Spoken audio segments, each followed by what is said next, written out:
Prime Minister Scott Morrison has paid tribute to the Australian spirit for persevering through a year unlike any other in modern history.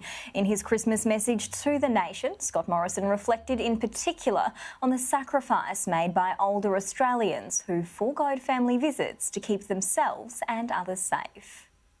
If there's one overwhelming feeling we have this Christmas, I think it's one of thankfulness, a sense of gratitude. This year has not been easy for any of us. Some of us have faced the loss of loved ones, others the loss of jobs and their livelihoods, separation from family, isolation during lockdowns and lost gatherings with those we love. For all of us, this year has been a time of stress and a lot of uncertainty. Yet through it all, once again, we have rallied to each other, together. Australians are an amazing people with an amazing spirit, and this year the Australian spirit has shone brightly again. Though we had to be distant socially, emotionally, we connected and turned to each other.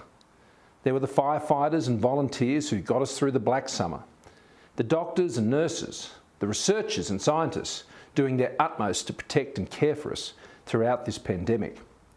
Retail workers kept the supply chains open. Volunteers made sure that no one was left behind or left without.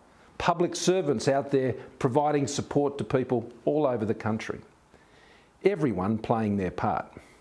And even now, up in Sydney, on the northern beaches, everyone is still there doing their bit to keep all of us safe right across the country. So no matter where you are in Australia, this Christmas, I think, is one where, as Australians, we can once again count our blessings as a country.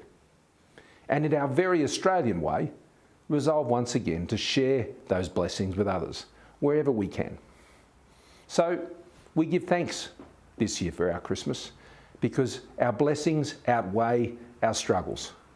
It is the tradition of these messages to give a shout out to a group at Christmas who have done so much. So I do want to thank and honour all our older Australians in aged care and their carers. They have really endured a lot this year. With visits limited and the loss of hugs and kisses and visits from the company of family. It's been terribly hard. This year, we saw you draw on that well of strength that you have displayed over your entire lifetime. And in doing so, you kept others safe. For all of us, those who are a Christian and those who are not, this Christmas is again a time of great hope. And my prayer for Australia this Christmas comes from the great verse, "Let us not grow weary of doing good, for in due season we shall reap a harvest if we do not give up." So stay safe, stay COVID safe. May God bless you and your family this Christmas. Merry Christmas, Australia.